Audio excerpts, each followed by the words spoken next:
Hello everybody, welcome back to Let's Play Hearts of Iron 4 Kalterkrieg as Danubian. Let us continue on for we last left off. So, right now, I would feel like the social democratic agenda, it's going pretty well so far. I mean, we haven't really, done most of it, but, the first steps haven't been that bad. We've got the flag. The flag's pretty cool. You don't really see black that often in flags. Maybe that's a major issue with the world right now. So, more countries have black on their flags. Things would be better. Anyways, Spain wants to buy some trains. Sure, why not? I love giving people trains. Everyone still hates us. The only one who likes us right now is Illyria. That's nice. I mean, the person who hated us before is now the person that likes us. And, we can still sell guns. Yeah, sure, why not? Hopefully, none of these weapons end up in the hands of any of our perceived enemies. I don't think it's going to happen. I mean, I think it did give us a little bit of a warning, like, hey, something bad might happen if you give all of this just to private individuals. That's okay. I'm sure none of it will end up in the hands of the Russians. None of it's going to end up in the hands of the Serbians. That's just never going to happen, right? Never. Transylvania, a mountainous and forested land which has our restless Volch minority as well as a vocal German-Hungarian minority within its borders. The Volts have had a population plurality for some time, and generally they all vote for the PNR of Alexandru Vovod, which has rendered Transylvania politics in essence a one-party state at a national level. Indeed, the events of the election are expected to be a PNR victory despite the loss of their leader, since they are due to take place next month. However, the death of Alexandru Vovod leaves us with an opportunity to try and arrange who will replace him. There seem to be three candidates in the running. Ion Nistor, who has taken the interim chairmanship, he would continue the policy of obstructionism when it suits him, but he would not represent a radical change in course. The next candidate, who seems ideal for our purpose as an ally, is Nikolai Penichu, and any intervention would naturally be in support of him and his leadership of the PNR, which would allow for a closer political relationship at the federal level. Finally, we have our worst nightmare, Elio Hosu, a politically active bishop in Cluj. He has publicly spoken about reunifying Transylvania with the Greater Romania, and the chairmanship of the PNR would raise nationalist tensions in the Crownland, as well as invite further interference by Romania in the region's politics. We would be well served not to let him anywhere near the reins of power. Okay. There's a decent hand that Hosu can maneuver his way into the position. This would be bad. Sure, let's try this out. We're going to get our successor here. So right now, okay. Transylvania mounts for his land, yada yada yada. Nikolai is preferred, and Nistor is just kind of fine. Okay, only one can work, or one can only work. Pray for victory. So what do we want to do right now? Successor is currently not anywhere. Endorse. We want to endorse Penishu. Sort of campaign against Nistor. Thing is, we want to start a whisper campaign against you for 25. Let's subtly promote Nikolai for 50. And I think for now, we'll just kind of let that rest. I feel like if we try to get too involved, it might blow up in our face. And we do not want that to happen for obvious reasons. We don't want everybody being mad at me. What do you want to send you guys? Send you over into Blue Army here. That should be okay. Where even are you guys stationed? Oh yeah, you just want just hanging around in the middle of Hungary. So I honestly have no idea where else to actually put you right now, and that's fine. You guys can hang out there. Tavankov has died. Okay. Interesting. So I've got a feeling that means that a potential war against Russia isn't going to happen anymore. There's a chance that there's being a civil war. We did see that when we played out Germany, but I think the Russian threat is very much subsided, at least for right now. Do we know who's going to win? Do we have any idea? He'll gain strength. We can speak at the funeral. I mean, that seems like a good idea for 35.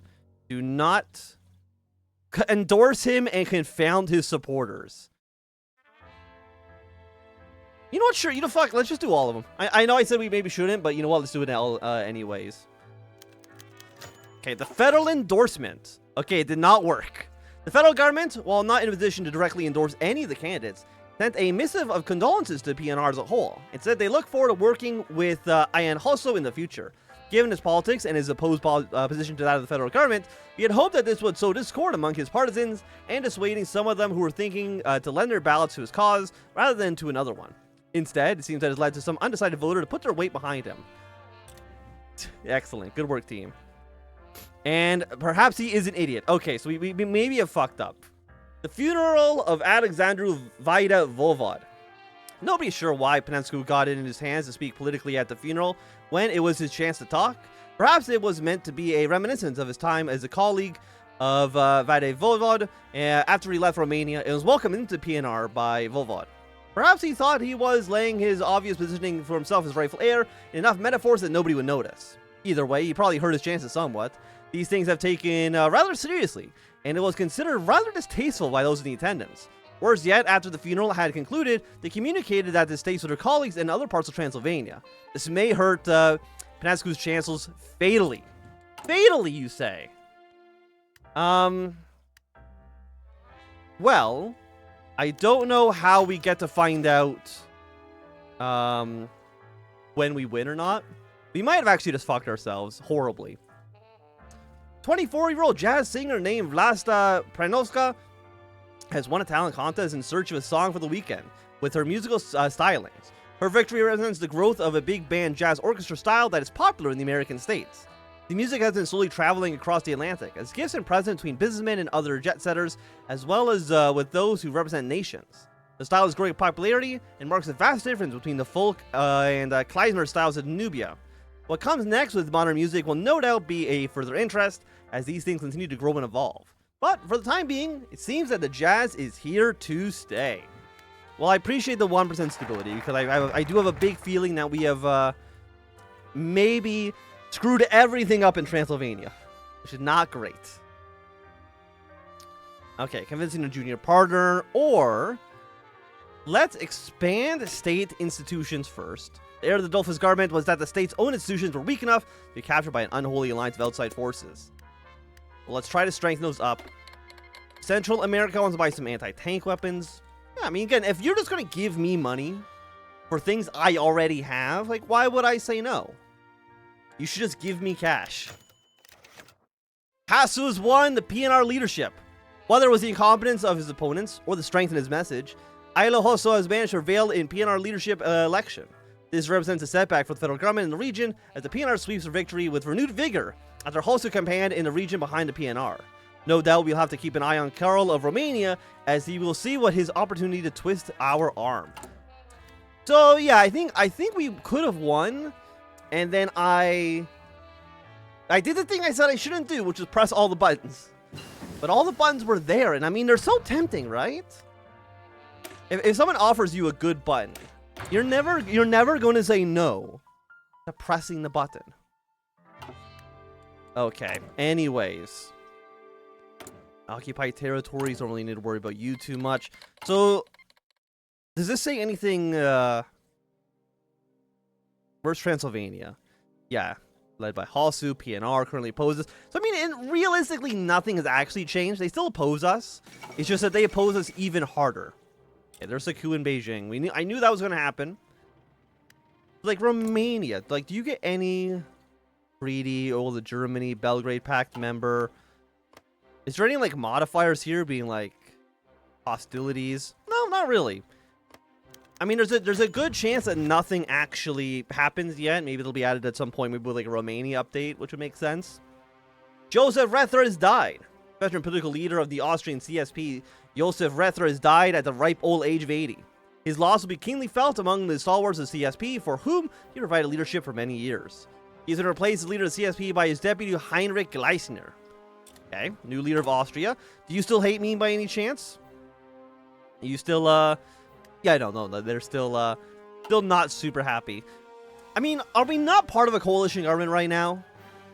Like, if we're part of a coalition government, I feel like we should be friends to some extent. Like, even if it's like, why not, like, instead of being hostile, why don't you just be, like, neutral, right? You can be neutral towards the government. You gotta feel strongly about everything. This isn't Twitter. You can just have no opinion on something. Just have no opinion on the government right now, okay? Just do your own thing in Vienna and leave me alone. Insurgency. I mean, Sivankov is not alive anymore, so I'm assuming that this is going to finish soon. Because Ukraine, yeah, Ukraine gets their territory back when he dies. So now that he's dead, I think they do sign a treaty. Maybe, like, depending on which of these Russia takes, determines whether or not they're going to have a civil war. Strengthen state institutions. The Staatsreich has always meant that, to some degree, that there's a level of dual governance in Danubia. That the federal government is not equipped to handle certain things, or has the devolved responsibility for them entirely to the nations. As time goes on, it has become painfully clear that some things that have been devolved should not have been. The plan changes to the states along the personal principle, therefore requires a strengthened federal state that will be able to take over and fill in the gaps that have been left by the recession of the national governments. The federal government has prepared its institutions to be decentralized and diverse, able to act dynamically as required to fill the needs of Danubia. Today, we start a new process. Excellent. And then aside, what is this? Ensuring mutual security. You know what? That seems like a good... Let's ensure mutual security between ourselves and the Italians. They've had their election. They're a friendly government. They will remove their claims against us, and presumably that means that Venice over here is no longer going to be demilitarized, which I think is fine. I think that's fair. I really have no quarrels with the Italians right now. Like, our biggest quarrel is that they claim my territory. Like, I'm not claiming any of their stuff. It's like they're an accord-aligned nation right now, and that's fine. You know, that's not a big deal to me. Okay, extra factory. And what would you like to research? Improved radar, better coordination. You know what? It's a little ahead of time. 1952. Yeah, that's okay. Okay, British North American Act, which means that Canada's a little bit more independent, and intensify the insurgency. We placed, we the soldiers and the partisans, we the weapons, we the plans in place. The question is now whether or not we wish to continue with this. It is one thing that sticks under the feet of the bear to make him clumsy. It's another to poke him in the eye with those same sticks.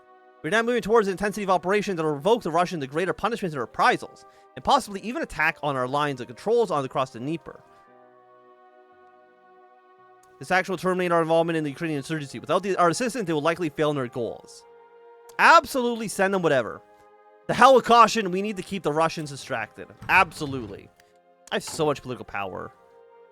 But I don't want to change any of you. We have heavy restrictions on immigration. 200 points to go anywhere. Stability 5%, monthly population. Honestly, I'm not really that concerned with the population numbers. 5% stability for Capman growth. Merit-based population. I mean, you're not like that great. Like, it's really between if we want heavy restrictions or merit-based. What's the population growth right now? Like 1,000, 55,000 civilian. And again, we don't really need more military equipment, right? We already have more than we actually need some mechanized. But aside from the mechanized, we have more than what we need for basically all of our stuff. We're fine. Where is our mechanized anyway? We're only getting 4? I was going to say double it, but when we add an extra 2 on top of that. More than double it. Fantastic. You know, probably take some off of rifle production for right now. You probably take 1 off you. 1 off you. This is honestly probably fine. Do like this? Yes. That seems good to me. We have so much support, we have so much anti-tank, we have so much infantry equipment. We don't really need it all. Okay. Next up, overwhelming bombardment. And Alaska's having a vote now. So will they remain part of Canada, or will they just end up aligning back to PSA? I think it makes more sense to stay with Canada, especially since some specific states are almost certainly going to get conquered at some point by the American Union state. I've not seen, of the 2 games we played so far, no, I guess technically with my help as Canada we won. But the AI, I can't imagine is in any state to actually win that civil war without extensive backing from the Canadians and the rest of the Entente as a whole, right? It just doesn't seem possible. Okay, so the PSOE was elected in Spain. They're still social democratic. And Italy's rejected our... Italy, you piece of shit. As the days passed, the minister-president kept waiting for a response by the Italian Foreign Ministry. To him, this proposal was one of the last major policies of his premiership, one defined by many sleepless nights and days, arguing about the status of the Federation in WWII. Just as he was able to delve deeper into his thoughts, his secretary brought him a letter sent from Rome, personally written by the Italian Foreign Minister. After reading it, feeling disappointed filled the face of Nicholas. Although the Foreign Ministry of the Kingdom of Italy was open to the proposal, many of the members within the government coalition ultimately denied this motion, seeing it as a betrayal of their national ideals. The minister-president could do nothing but place a piece of paper by his side, thinking that further development will disturb this uneasy peace on the continent. They'll come around. So it looks like no matter what, they still lose their claims. Modify this. Docket output goes up. Do they still get the They still get the modifiers even if they've rejected the deal? Okay, well they'll come around. No. They still have their claims. Maybe that just says that no matter what. Oh, okay, no, there's a Montreal agreement. Agrarian strikes. I can't imagine they're able to go socialist. Like I know there's a chance that Britain can go socialist if the government completely fails in Reconstruction. That's basically, I think, a fail state. But it could be interesting. I mean, at some point, again, I do want to play, you know, Britain. I do want to play France. I want to play Italy. Hopefully, you know, after they get their focuses in there. But even without the big focuses, they still have a little bit of content. I have to kind of like play around a little bit to see kind of like what's what. But I do want to play more Kalterkrieg, of course, in the future. Okay, what do we have next?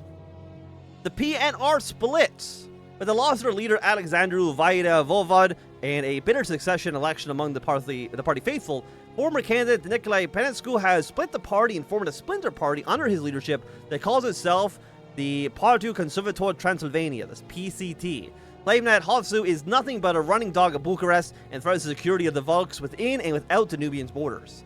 The factionalism in the region means that we may be forced to pay greater attention to Transylvanian politics in the future, as the monolith Volk voting bloc has broken. And the arrest of Hubert Plick.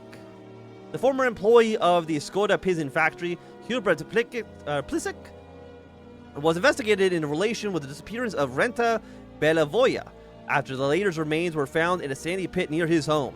Her leg was found poking out of the ground by some local children who were playing there. She had been gagged and had the remains of a rope around her neck. After some investigation, the local police found that Mrs. Belayova had several meetings with Pluk in a photo alatier.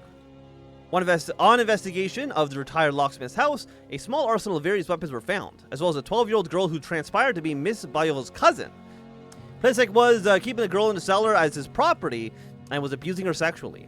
The father of Miss Bayova, Emmanuel Bailey, and his niece had met with Plisek as well, and he took Bailey to the countryside before killing him and incinerating the remains. Considered dangerous, a special team of several police officers enacted a warrant on his property. He was captured by surprise and taken alive.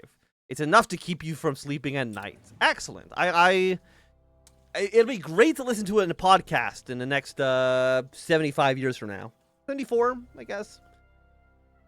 I think like two true crime podcasts are kind of crazy. I don't know. What do we got? 4-hour decisions here. I mean, I guess I can just hover over this, huh? Oh, we can sell more stuff. We can sell more stuff. Keep on selling. We have so much. How much do we get rid of?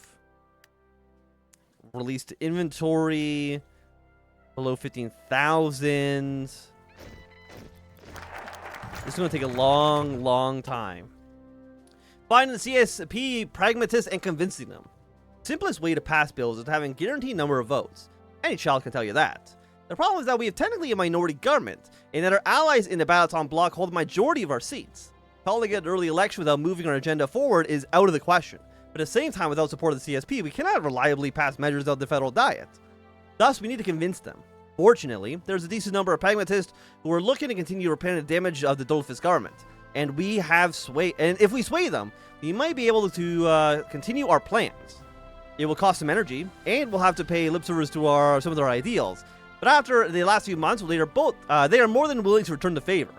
And by that, we will slowly draw blood from the stone of Just still representing our plans. Yes. Excellent. What are you?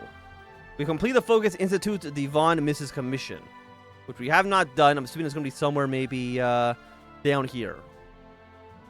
Okay, so let's build some regional support soon. I think that sounds great. You, my good friend, can join into Blue Army.